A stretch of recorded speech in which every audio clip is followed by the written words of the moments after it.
Hey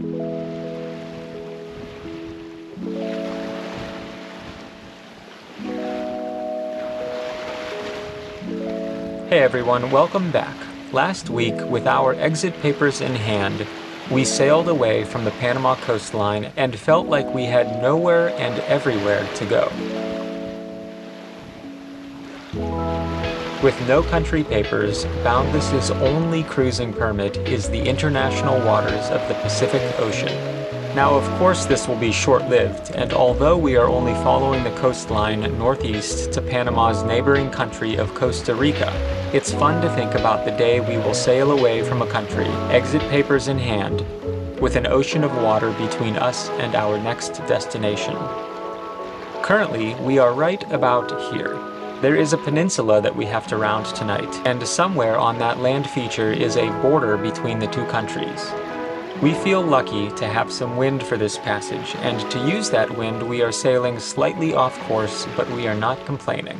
Boundless is sailing at 45 degrees apparent wind angle, in 8 to 10 knots apparent wind, moving along at around 5 knots. This episode, you are sailing with us into the sunset, and tomorrow we embark on the next journey of checking into Costa Rica and getting more familiar with our diesel engine. But for now, there's nothing to do but enjoy the ride, so hit that subscribe and welcome to Sailing Seawind.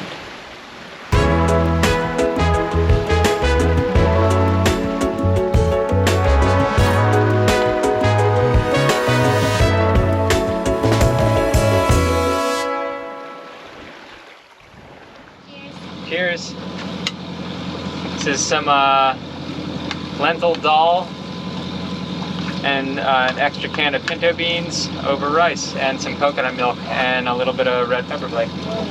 Is it hot? It's hot, but it's so good and so satisfying. Well, we're just putzing along at about 4.5 knots.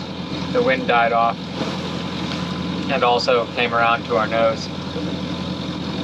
So this is almost like it's 5:30 right now. So that's another thing that's happening is we're traveling time. We are traveling through time. We're crossing into another time zone. We're chasing a sunset that is happening later by the mile.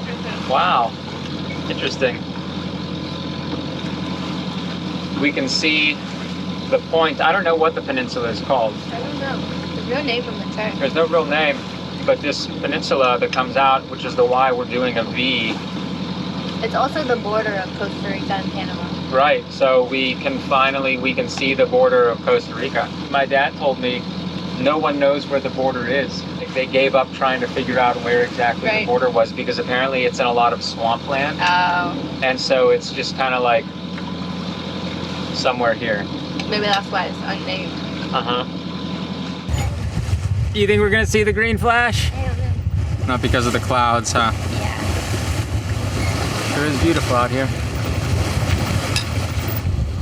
Gonna settle in for a night. Mm-hmm.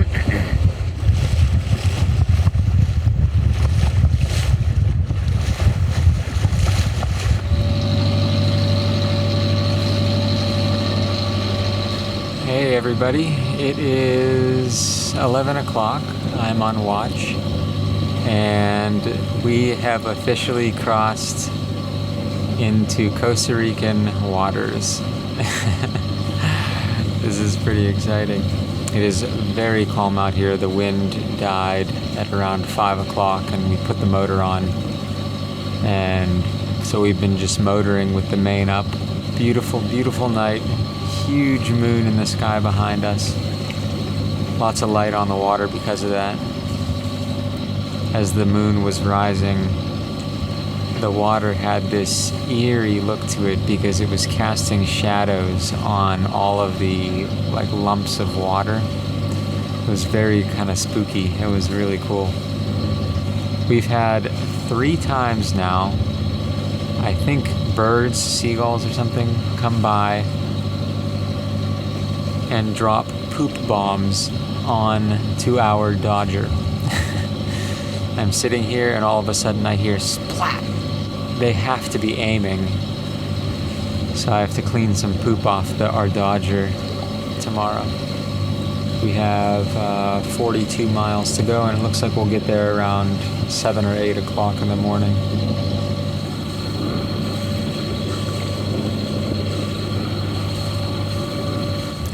Okay, good morning everybody. It is 5 o'clock. It's just starting to get light over on the horizon there. We are officially in the bay, and we are heading towards Golfito Bay. We have a motor yacht behind us. First boat that we've seen all night.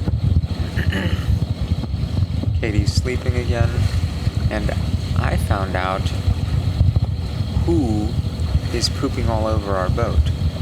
We have a hitchhiker crossing the border with us. I believe it is a booby or a seagull. All I can see is his butt, his tail, facing aft up on the second set of spreaders. So he has been perched there the entire night, just along for the ride and pooping about every 20 minutes to half an hour. And we are just covered. The whole viewing window for the Maine, the Dodger, and like this Bimini and the solar panels. There he is.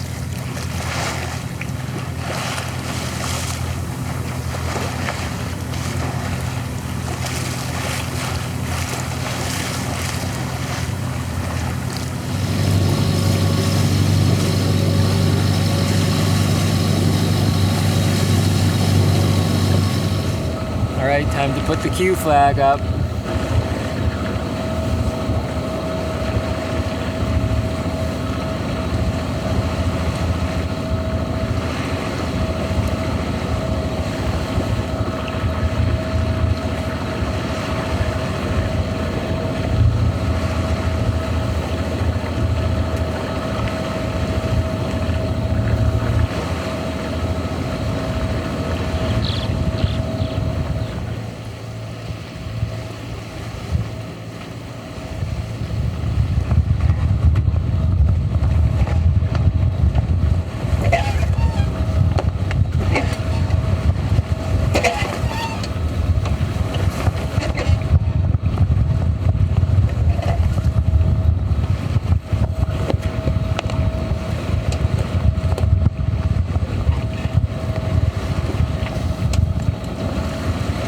We have this cool mountain breeze coming in at our boat right now we have this cool mountain breeze coming off.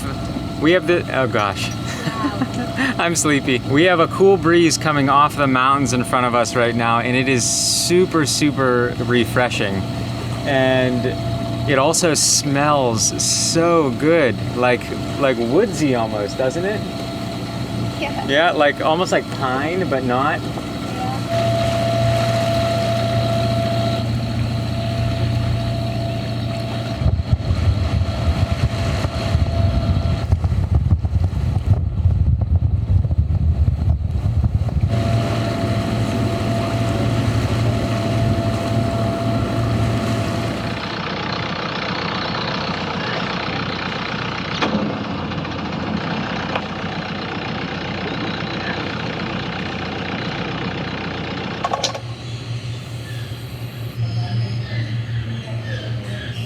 Insurance.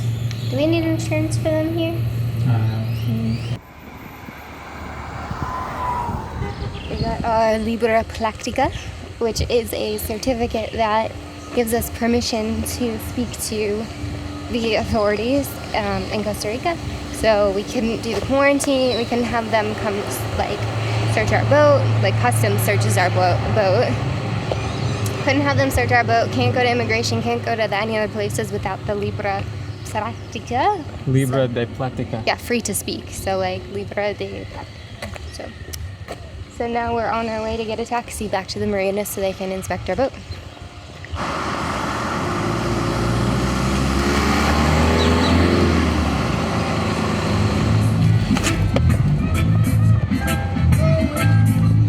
Well, there's a big language barrier, but we're getting through it. We're powering through. We were spoiled. Look at my nose. I got burned a little bit. In Panama. Yeah, we were spoiled in Panama because we bought the boat in Panama. It was already immigrated in. It was just a cruising permit that we renewed in our name. It was like we flew in as a tourist. I mean, even like the English in Panama. Oh, right. Yeah, the Because English. you were talking about the language. We are about halfway done with our immigration process. Speaking of immigration, that's our next stop, is immigration to clear ourselves in. And then it will be to customs and then to the port captain to finish clearing the boat in. We're just sipping some coffee. I have some Tylenol and antibiotics in me. Now caffeine, the ultimate treat. And caffeine too. So far, the two experiences that we've had, three experiences really. The marina at first here, the Ministry of Health, and then the boat examination. Part of customs. Yeah. They've been good experiences. Yeah, very nice people. Pura vida. Yeah, pura vida. In Panama, when you would say goodbye, yeah, it was buenas. Or ciao. Or ciao.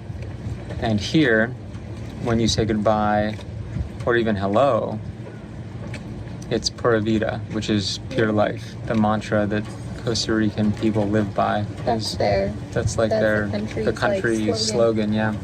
So for the next couple of months, we're living the pure life. Yeah, pura vida. All right, this is a big moment. We're taking down that Q flag, and Katie's gonna hoist up our new country flag.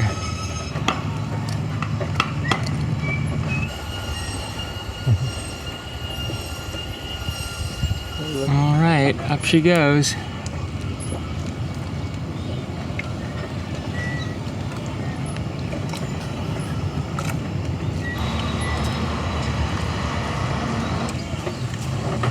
We did it. No. Oh boy. She has slumped. We did it, baby. We're officially checked into Costa Rica. Yay. Yay. Okay, so it wasn't as expensive as everyone said. Everyone said it'd be like $1,000. It was not. It was cheaper than checking out of Panama.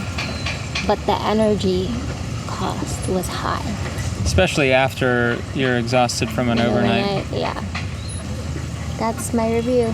But everyone was very nice, very helpful. They indulged us in our Spanglish and we worked together to figure out what was going on. We did pretty good. We did pretty good. I'm gonna go clean the floor. Harper's gonna clean the bird poop. And you're talking with your eyes closed. I like how you're nutty. It's not even bird poop. It's like paintballs everywhere. Yep. Decimated our garden. All right, welcome to Welcome to Costa Rica. Living La Pura Vida. Costa Rica.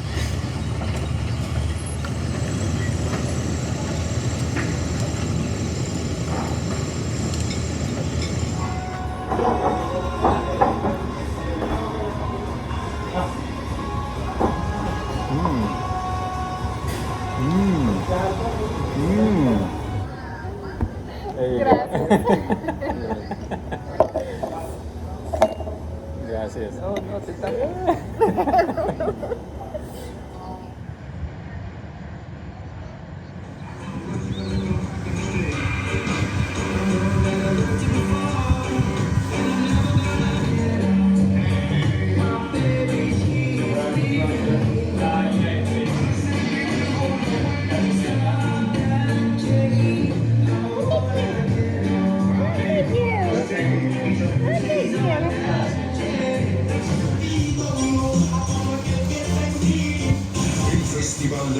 All right, well, it's a little dry now and I kind of fluffed it up, but Yeah, you're supposed to look. thank you. He said his name is Freck. His friends call him Freck for his freckles. Ah, Yeah, cool. nice.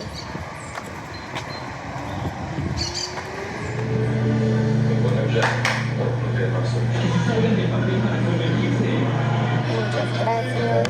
Gracias. All right. Gracias. de tomé 400.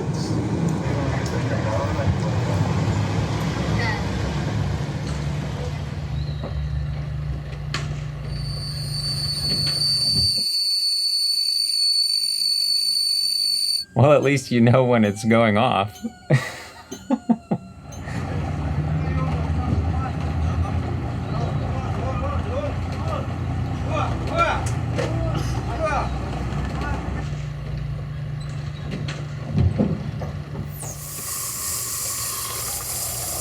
So a little bit of explanation. I'm not sure what kind of filter this is called. Maybe I'll put it on the screen because it's a specific style of filter. The two filters, the two black round things, they are elevated. There's a trough down here. Basically, water sits below the oil. And so the water, if there is any, it's down there. And then the fine mesh filters that are elevated filter out any particulate. I guess it's just kind of like you just hope, because the flow of the diesel is churning everything up, right? That how does the water, do you have to like fill it up and then let it settle? You know what I mean? As it falls, or is this continual churning just letting water and everything, you know what I mean? Does that make sense? It's like stirring up the oil and water. I've never used one of these before until we started traveling abroad here on Boundless, so. Yep. Didn't use it. We had one on Seawind, never used it. Nope. Yeah, okay. Just gonna sit here, I'm assuming the position. Sometimes I rest my head like this, so I can like straighten my back and like make my posture better. I almost need a towel. Yeah. Maybe that's what I should do. There we go. All right, so my new haircut looks a little bit like a toupee this morning. Need to like put some stuff in it to keep it styled. And where's my coffee? This is Parker's floor talk. So we have the diesel tanks full now. I'm not exactly sure how much it's gonna be. Could be a lot of money, could be not. Anyway, doesn't matter. It ended up being 68 gallons. It was like 233 liters. And so you do the conversion and it's about 68 gallons. So it's actually, or no, 61 gallons? I think it was 61 gallons, not 68 gallons. So because I'm already smelly with diesel fuel, I'm just gonna take a little bit of extra time now and continue with the fuel, changing the Raycor fuel filter. We have a single Raycor fuel filter that both tanks pass through. Eventually, I think I would like to get a Raycor filter for both. That way I could transfer and do some fuel polishing. That would be kind of cool. Working on this boat and maintaining the filters and the systems is so convenient. Everything is just underneath a floorboard. You can literally sit in the convenience of an open space and work. Let me show you. Okay, so this is kind of on center line with our companionway here. The galley is right here, companionway is right there, forward of the boat is that way. Nav station is right here. It's basically just in this central walkway right here. So here's the Raycor fuel filter, and then we have the switching. This is how you switch where you want the fuel to return from, and this is where it picks up from. I guess you could pick up and return to a different tank, but then you could accidentally overfill one of the tanks. So I just always pull and return to the same tank. There's a water separation bowl down here, and then this here is just how we are going to pull the old filter out and put the new filter in. So both valves are off right now, and I'm just gonna crack this open and see what happens. Okay, I heard a little bit of air being sucked in or maybe coming out, I'm not really sure. There we go.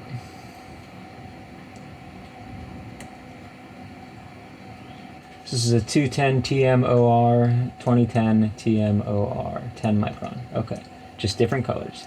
And they're made by Parker, so apparently maybe I should ask for some stock in the company. That would be kind of cool, huh? Okay, so new filter and old filter. Definitely time to be changed. This is a year old, so this was changed last January 17th per the tape. All right, so it does look like there's some kind of funk down in here. This will no longer be used for food. So I'm just going to put this underneath here and drain this. Well, that is very dirty fuel. Must just be sediment and everything. So I'm going to empty this, and I'm actually going to flush it with some fresh diesel that I have. Okay, so at Shelter Bay Marina, they give you a sample of their diesel fuel to like kind of show you that it is clean. And so we've been carrying this thing around for exactly this. There's a little bit of sediment in the bottom, and I just want to kind of flush it out a little bit.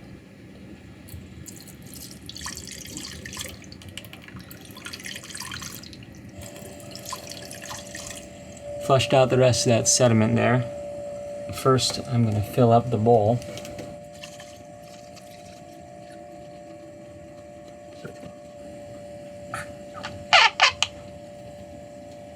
So another thing that we have right here on this switch panel is a pump. So I'm wondering if I can fill this the rest of the way, or if I even need a bottle to fill.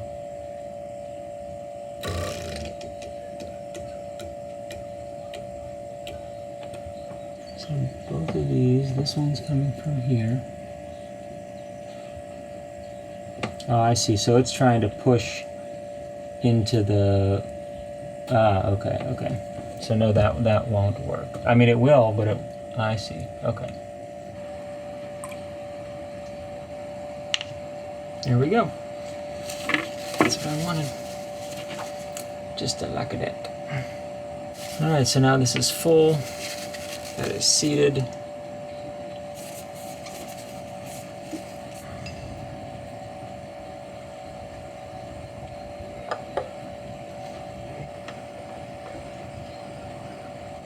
And it's just that simple.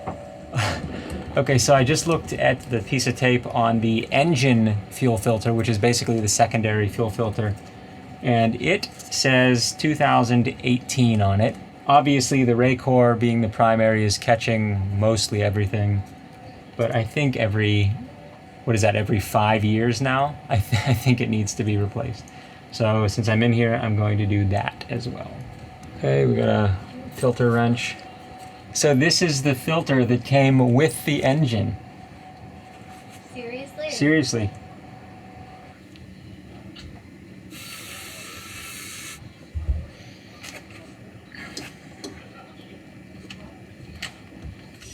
Well, I decided to open up the whole thing so you could see more what was just going on. I just changed the filter. It was right down here. But now I have to bleed the fuel, which I believe is done right here. So this comes from the fuel filter, goes through this little needle valve here. This is the high pressure injection pump. And then this is the return off of the injectors. Oh no, here's the return right here on the aft end. Okay, so then this, I believe this though, is a little bleeder for bleeding the engine. Okay, fuel filter is a spin-on type, every 750 hours or every 2 years. Bleed as detailed, see initial startup. Alright, initial startup. The fuel system must have all the trapped air carefully let out, starting at the fuel tank as we move fuel above water. I see that.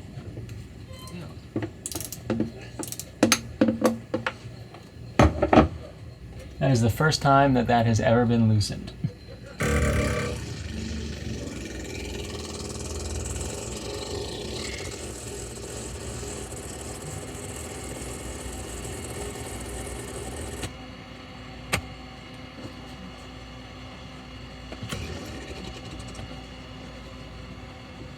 Okay, so now the fuel filter on the engine is primed, and now we're going to open this bleed screw here and again bleed through the injection pump. So I don't know enough about the electric fuel pump yet, and it kind of sounds weird, so I'm just going to leave that. So I'm pumping the hand pump on the actual fuel lift pump. So we're just going to kind of pump any air through. All right, there we go. All right, so we should be able to start the engine. I'm going to close this bleed screw.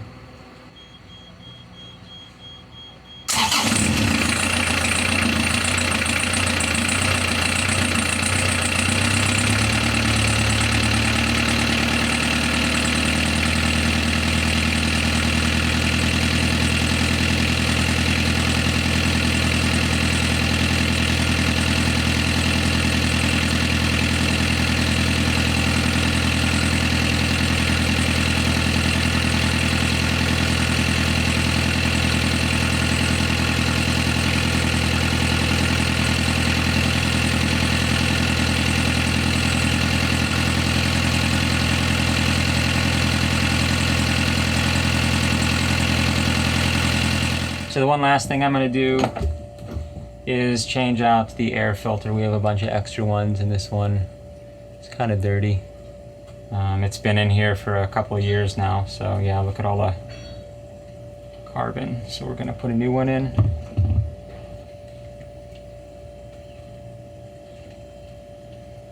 There we go. So, there we go.